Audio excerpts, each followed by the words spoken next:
হরে কৃষ্ণ মহাপ্রসাদে আপনাদের স্বাগত। কেমন আছেন আমার প্রিয় বন্ধুরা? সবাইকে কৃষ্ণময় শুভ সকাল।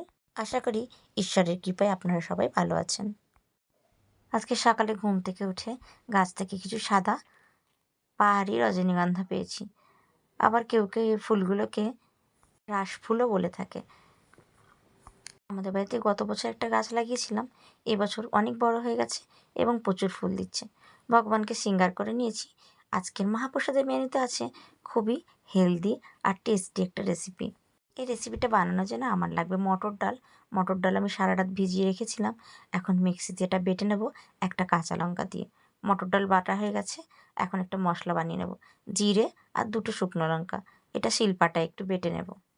এখন একটা কড়াইয়ের মধ্যে আমি দেব সর্ষের তেল, গোটা জিরে, শুকনো লঙ্কা এবং তেজপাতা। ফোড়নটা হয়ে গেলে 500 গ্রাম লাউ খুব ভালো করে খোসা ছাড়িয়ে ধুয়ে ঝিরিঝিরি করে আমান্য করে রেখেছি।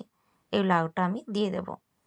2-3টে কাঁচা লঙ্কা, পরিমাণ মতো হলুদ আর লবণ। একটু নাড়াচাড়া করলেই লাউ থেকে জল বেরিয়ে আসবে। এরপর আমি এর মধ্যে দিয়ে দেবো বাটা মশলাটা। আরও কিছুক্ষণ নাড়াচাড়া করার পর এর মধ্যে আমি দিয়ে দেবো পরিমাণ মতো জল। লাউয়ের যখন অন্য কোনো তরকারি করি তখন কিন্তু লাউয়ের জলেই লাউটা রান্না হয়ে যায়, বাট এই রান্নাটাতে একটু জল দিতে লাগবে। বাটি ধোয়া জলটাও আমি দিয়ে দিলাম। এই রেসিপিটাও অনেক আগেকার দিনের রেসিপি। আমার দিদাকে দেখতাম মাঝে মধ্যে বানাতে। একদিন আমি 2টো রেসিপি বানিয়েছিলাম, এই রেসিপিটা এবং ছোলার ডালের ঘন্ট।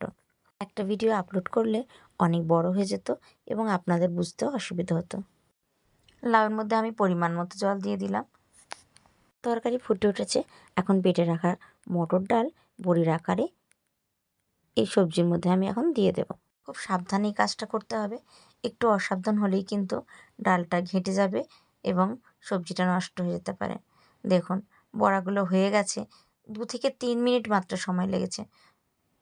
এখন উল্টে পাল্টে নেড়ে নেব এবং এর মধ্যে আমি দিয়ে দেব স্বাদ মতো চিনি। নামানোর আগে সামান্য ধনেপাতা কুচি। এই ছিল আজকে আমার মহাপ্রসাদের প্রস্তুতি। ঠান্ডা হলে তুলসী পত্র দিয়ে আমার প্রিয় লাডলি গপুকে ভোগ নিবেদন করব। এই রেসিপি আপনাদের যদি একটু ভালো লেগে থাকে তাহলে একবার হলে বাড়িতে ট্রাই করে দেখবেন, আর আমাকে কমেন্টে লিখে জানাতে ভুলবেন না কিন্তু। আর আপনি যদি আমার ইউটিউব পেজে নতুন হয়ে থাকেন তাহলে আমার চ্যানেলটাকে সাবস্ক্রাইব করে আমার পাশে থাকবেন। আজ তাহলে এই পর্যন্ত বন্ধু, আপনারা সবাই ভালো থাকবেন, সুস্থ থাকবেন। হরে কৃষ্ণ।